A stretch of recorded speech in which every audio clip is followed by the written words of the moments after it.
Part 3. The ALEPH and its unified companions.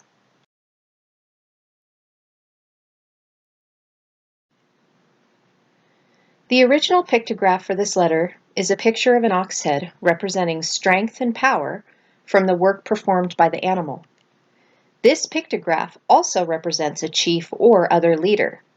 When two oxen are yoked together for pulling a wagon or plow, one is the older and more experienced one who leads the other. Within a clan, tribe, or family, the chief or father is seen as the elder who is yoked to the others as the leader and teacher. I would say that mother is also included in that.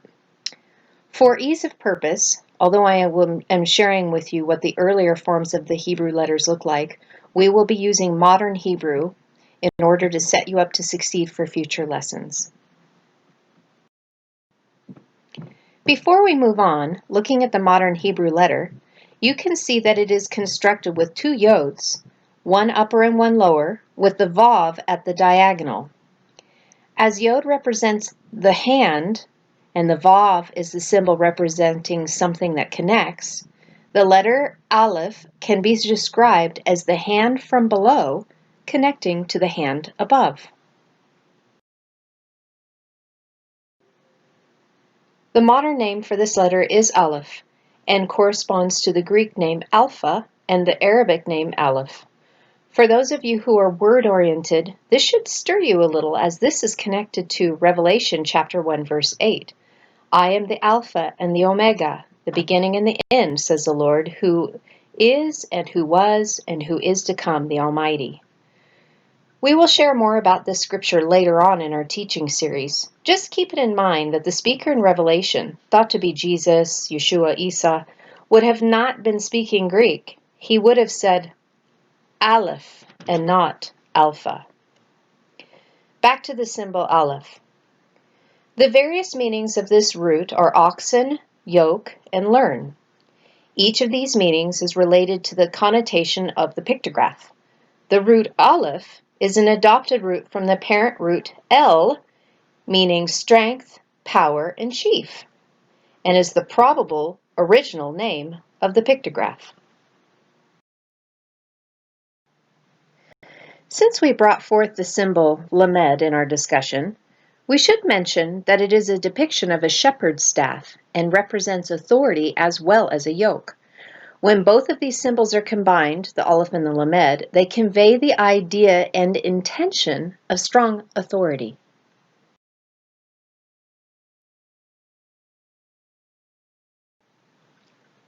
Symbolically, the chief or father, mother, is the strong authority. These two symbols, the Aleph and the Lamed, when placed together represent the Hebrew word for God. Just as in English, we have the individual letters G-O-D combined to create the word God. The scriptures speak of us as being as gods, one having strong authority. Jesus, Isa, Yeshua, even stated this fact to the Pharisees when they were attacking him for saying that he himself was the Son of God. Refer to Genesis 3:5, Psalms 82:6, and John 10:34. In other words, as a royal priesthood, we are to be the strong authority. L. 1 Peter 2:9. The Aleph Lamed can also be understood as an ox in the yoke, which speaks of a beast who has been tamed. Many Near Eastern cultures worshipped God, most commonly pronounced as El, and depicted as a bull in carvings and statues. Israel chose the form of a calf, a young bull, as an image of God at Mount Sinai, showing their association between the word El and the ox or bull. The word El is also commonly used in the Hebrew Bible for God or any God. As a side note here, Israel used the paleo representation of the bull as the sign, idol, for the God that brought them out of Egypt, the letter in the symbol Aleph. We must not worship the language itself, but rather have it point to a deeper revelation of the Creator and His created for our own spiritual growth and becoming. I also wanted to point out when the Hebrews came out of Egypt, They were accustomed to a system of worship performed by the Egyptians in the form of idol worship. They had been in slavery for so long that they adopted foreign practices and took those with them while adventuring out in the wilderness. We know that it didn't end well for them. Instead of becoming a kingdom of priests, they became a kingdom with a priest. Refer to Exodus chapters 19 and 32. Had they acted in humility instead of pride, which generally assumes rather than humbles and asks questions, they ended up forfeiting their great calling. I would suggest that the sin of the golden calf was more about their pride than actual idol worship, or rather that it was the core test. How will we respond to new information? In pride, assuming we know what to do with the information and react to it? Or humility, stopping to ask questions so that we can respond to it? By responding in humility, based on the previous information presented, let's think about what was found structured within our DNA in the first line of code. Not only is the message a signature as a statement, God eternal within the body, but it is also a directive to become God eternal within the body, as we are eternal beings. Since we are energy manifested in the flesh, and we know that energy cannot be created or destroyed, it only can be transferred. As eternal beings, we are transmuted to something else when we die. Death is only what happens to our physical body that contains our energy. Death is that of the flesh, but not to our spirit. Our spirit energy is eternal. So back to the statement, God eternal within the body. Humility responds by asking, how? Pride reacts and states, I know. The true reflection of this comparison will be seen by what we do. Shema. Shema, created by the Hebrew letters Shin, Mem, and Ayin, is the Hebrew word for hear intelligently and be obedient to it. To simply state it in another way, which is probably easier to recall, you could say, hear and do. Mother and father as a template should be a representation of El, those who have strong authority, and they are those who will teach us what to do so that we can become Israel.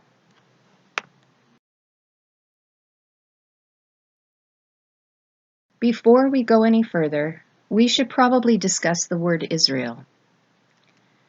As a side note, I may have forgotten to share with you that Hebrew is read from the right to the left, which is completely backwards to how we've learned.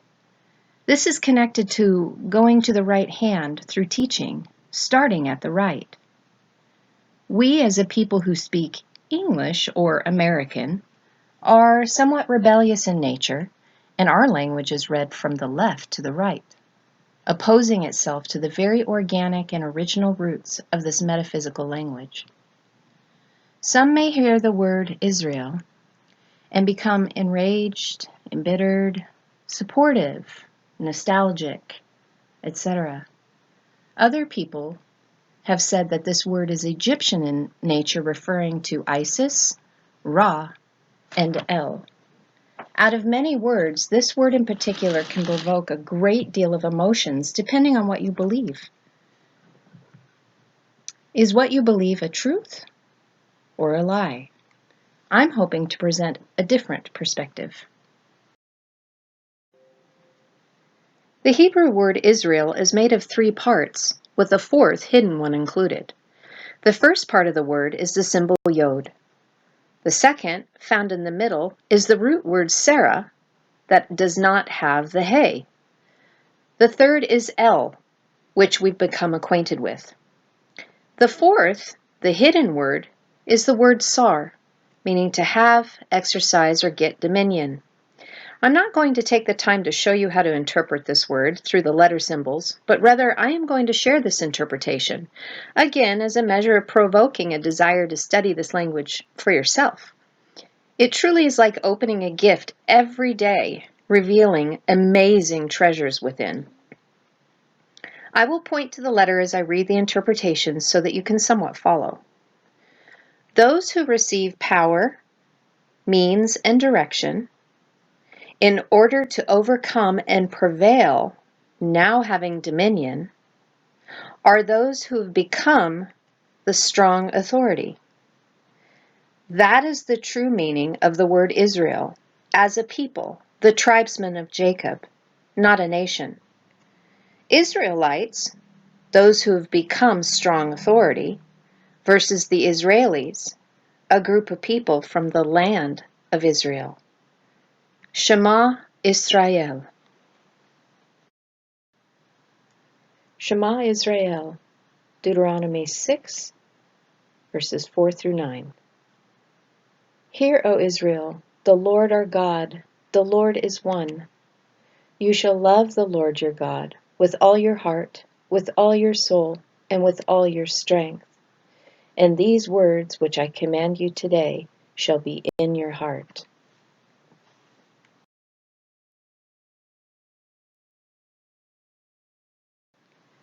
You shall teach them diligently to your children, and you shall talk of them when you sit at your house, when you walk by the way, when you lie down, and when you rise up.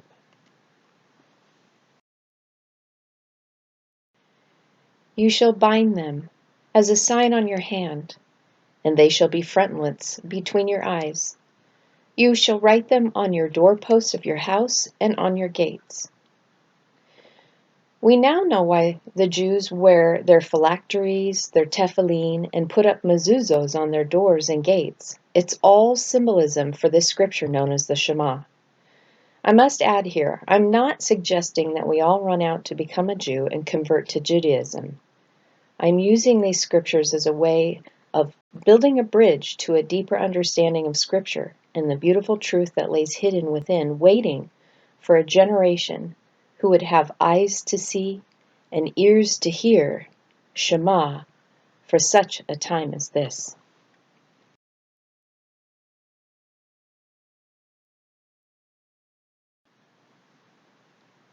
Hopefully, you will now begin to think differently how these symbols in their creation of the word Israel relate to our spiritual growth from becoming to being those who have been empowered to overcome and become the strong authority. It is when we intimately comprehend the beauty of this spiritually transformative language that we can really fully become the intention of our scriptures.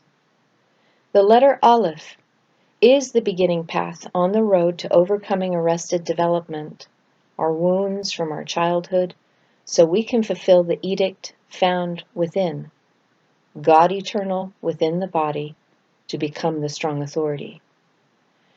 We will continue to discuss the process of becoming to being and build upon it in future presentations. Until next time, shalom, shalom.